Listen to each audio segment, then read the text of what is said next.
Oh. Let's get to Oklahoma State. Their over-under is 4.5 this year. 4.5. They went 0-9 in conference, 3-9 overall. It was one of the worst years in program history last year. And it came in a year where everybody, including you and I, had them as one of the teams to beat in the Big 12. I had them winning the damn conference. That didn't work. Oklahoma State was terrible. It wasn't quite as bad record-wise as what happened at Florida State, but in some ways, I actually think it was worse. So what happens? Well, it leads to a messy situation after the season. Basically, they forced Mike Gundy's hand. They made him take a pay cut if he wanted to stick around. He is back. It's going to be year 21. It has to be a make-or-break thing this year for Gundy. Because even though they signed him and even though they got past that little contract dispute, I think that clearly signals that there is impatience here. This is a proud program. The patience is running thin. Yes. Here is the blinking red light for me. Okay. Because again, we read a bunch of different previews putting these things together. There was a common theme. UTEP transfers. Continue. That's one of them. Almost every preview leaned on one of two reasons why they thought Oklahoma State could be better. Okay. The first is Mike Gundy's track record, which is not insignificant. Right. But there was a lot of, but he's had 19 winning seasons. Or, but look at some of the teams he's had. A lot of giving him the benefit of the doubt. And secondly, the logic was they have to be better because they can't get any worse. At times it did seem that way, yeah. If those are the two things that people are gravitating towards as they try to build a case for your team getting better, your team might not get better. Okay? No. I don't want to be mean here. And my guess is that nobody's trying to be mean about this. I'm not. But Tracy Chapman, Dan, give me one reason to believe. I need something other than like deductive reasoning as to why this thing is going to go better than last season. Give me a reason to stay here, and here being Mike Gundy going to a bowl game. I mean, Dan, Phil Steele in his preview, and I like what he does. Yeah. I mean, we can quibble over like the format of some of it and all that, but no font is too small. He said, no, there are no acronym is too unclear. Yeah, Mike Gundy has 4 PFLTs by my count. Yeah, we all know what PFLTs are. Yeah, of course. Let's all move on because we all understand what he's talking about. I've read this book for 15 years. I still don't know what they mean. Yeah. Phil Steele on Oklahoma State's offense. This is a real thing. This year, they lose 8 starters, including their star running back, Ollie Gordon, their top 3 quarterbacks, but Mike Gundy will have an improved offense in 2025. Thanks, Phil. Thanks. How? That's not even logic. Yeah. No.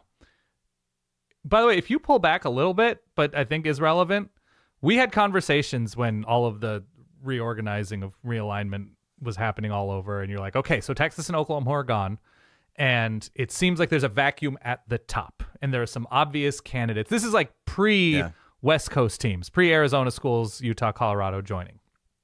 And like, okay, who is going to be that alpha or those alphas in the Big 12? And it would be very difficult to point to a lot of teams that would have a similar track record to what Oklahoma State has done, in the 5-7 years leading up to all of the realignment, which is like drafted quarterbacks, Biletnikoff quality receivers, 2 like nationally impressive All-American caliber running backs in Ollie Gordon and Chuba Hubbard, Jim Knowles running one of the best 7 defenses in the country out of Stillwater. We're just like hiring and development and identifying, and just something happened in the early 2020s where Mike Gundy and college football and Oklahoma State just sort of deteriorated into, look, they went to the championship game 2 years ago. I think that was a blip more than anything because the roster can't stay together. The assistant hiring seems to have just fallen off completely, and Oklahoma State and Gundy just sort of fumbled this. Look, the conversation was not wrong when the conference changed. And there was an open question of, is Oklahoma State not doing better because Oklahoma remains in their way? And that was the question I think we posed to Scott Wright from the Oklahoman when we brought him on 2 years ago. Yeah. It was exactly that. And that had been written about, that had been talked about for years. That's part of why we were so up on Oklahoma State last season. To go from preseason expectations to 3-9, 0-9 in conference, in a new conference, basically, that felt like it was theirs for the taking. Talk about, like, falling flat. That was horrible. Yeah.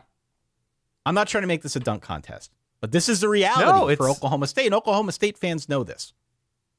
Yeah. So 41 new guys this year. I look at the roster. I don't know who any of them are. It's too many new guys. I don't know who any of these guys are. Yeah. And I study it as much as anybody. There is so much new. They're not exactly coming into the season with a set depth chart anywhere. So they're hoping it just meshes.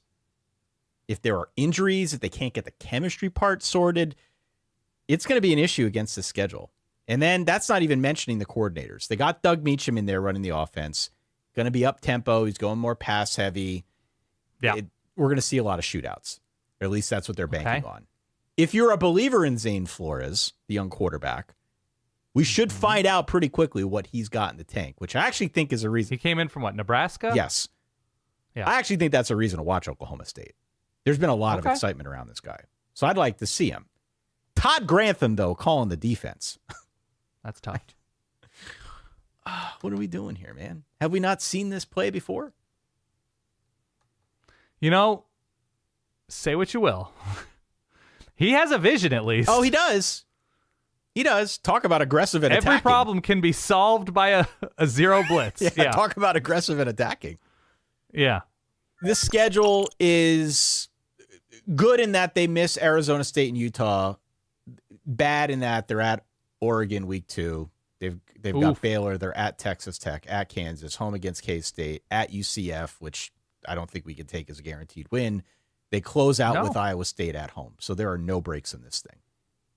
No breaks on this thing. UT Martin on August 28th is a break. But otherwise, maybe outside of Tulsa, I've got a question about all the other games in the schedule. I agree. How do you handicap this? I don't know. With all this new on a team that I don't think is used to having this much new, and a coach that I described as basically saying, Jesus, take the wheel on our part 1 episode, I think the best case scenario is 5-7. And that is the best case scenario. More likely, I am at 4-8. Yeah. So 5-7 means what? 3 Big 12 wins. Yes. Because I don't think they're beating Oregon and Eugene. No. That's a take, right? That's tough for me to say. 4-8 feels about right. If he goes 4-8 again, they got to move on, right? Oh, I think they're moving on regardless of anything short of probably 9 wins. 9 wins? They're not getting 9 wins with this. No, I'm saying short, like 9 wins keeps him his job, I guess. I don't know. He might as well pack now. How many chances do you get a guy to completely redo the roster every year in hopes that he strikes gold finally? And so even if he strikes gold once out of every 3-4 years. No, I'm saying short of 9 wins. They're going to be short of 9 wins. So if he goes 8-4, I think he's done. They're not going to be anywhere close to 9 wins. I know. But there has to be. Everybody's got a number. Tom Thibodeau just got fired for making the Eastern Conference Championship tie. And Gundy's got way better hair than him. Yeah, it's true. Thibodeau's funny, though, apparently. Is he? I don't know if Gundy's funny. I think Gundy can be funny. Okay.